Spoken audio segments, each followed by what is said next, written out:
Remembers, I rise today once again to demand that farm attacks and rural violence on both farmers and farm workers be prioritized as a matter of national urgency in our policing policy and security framework.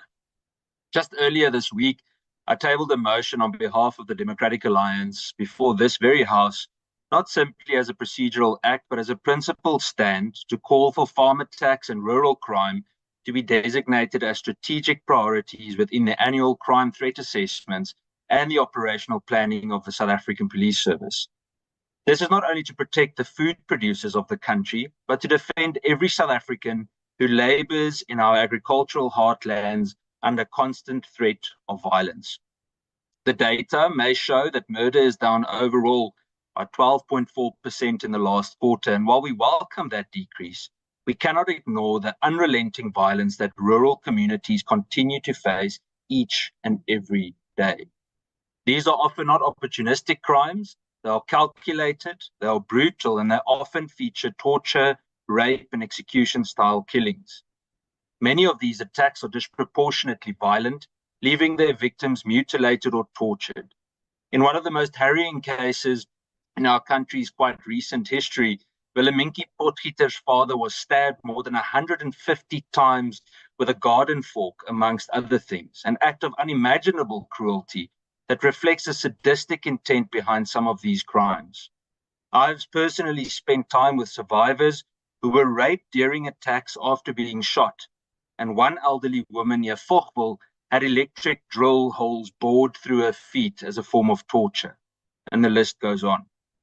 These attacks are not just crimes against individuals, they are attacks on the constitutional right to dignity, life, and to safety, and they are attacks on the very viability of our rural economy, on food security, employment, and national stability.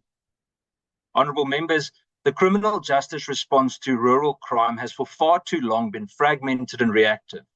The rural safety strategy adopted with much fanfare remains inconsistently implemented and underfunded, and without clear accountability. Crime intelligence in rural areas is scarce to non-existent.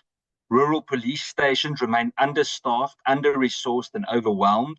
And a recent SAP strategic briefing highlighted once again the need for an intelligence-led policing model to guide operations, a move that the DA wholeheartedly supports. But this must not remain in the realm of theory. It must translate into rural deployments backed by crime analysts, actionable intelligence, and swift prosecution-led investigations.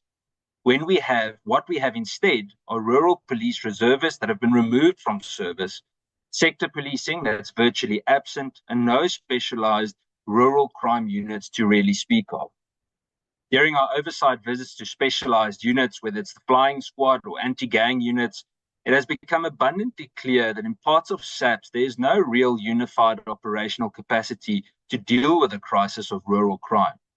Vehicles often lie broken in garages, critical posts remain unfilled, and unit commanders are operating with outdated technology, poor morale, and no clear directives for flailing senior management.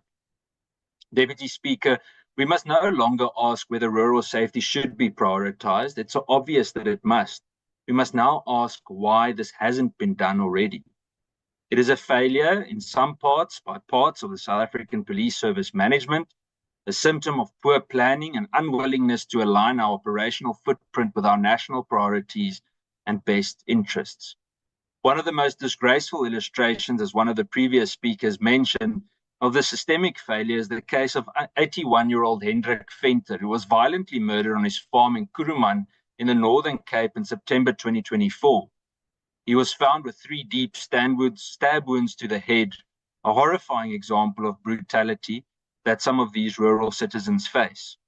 SAPS activated its much-touted 72-hour activation plan and arrested all 5 suspects within days. But instead of justice, what followed was a complete collapse in investigative rigor. Forensic delays, missing documentation, and prosecutorial failures compounded until, in May 2025, the case has now been struck from the court roll. The suspects were all released, not because they were found innocent, but because the state failed to be ready. Another brutal farm murder followed by institutional indifference. It's simple to say then that it is not justice, it's a disgrace. And to make matters worse, some politicians from radical parties continue to openly sing about or romanticize the killing of farmers, while their extremist supporters celebrate these attacks on social media. This kind of hate-filled incitement does not embolden perpetrators, it simply undermines our constitutional democracy. We therefore call on the Minister to direct SAPS to do the following. 1. Include farm attacks in SAP's annual crime threat analysis and station operational plans as a priority crime. Establish dedicated rural crime capability or capacity within the DPCI. Fully implement a revised intelligence-led and evidence-based rural safety strategy in close partnership with local farm watchers and community structures. 4. Fully restore the hollowed-out SAPS reservist program in rural areas with a focus on recruitment of firearm-competent, well-vetted members of rural communities. And 5, report quarterly to this House on rural crime data, prosecutions, and resource allocations to combating this scourge, with a renewed focus on prosecution-led investigations to ensure that arrests lead to convictions and justice.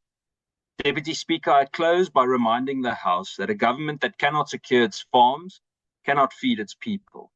This is not a cry for special treatment. It's simply a call for equal protection under the law. For every farm worker, every farmer, every family, and every dependent. We owe them more than just sympathy. We owe them to keep them safe. And so far, we've been failing. I thank you. DA at Work, rescuing South Africa.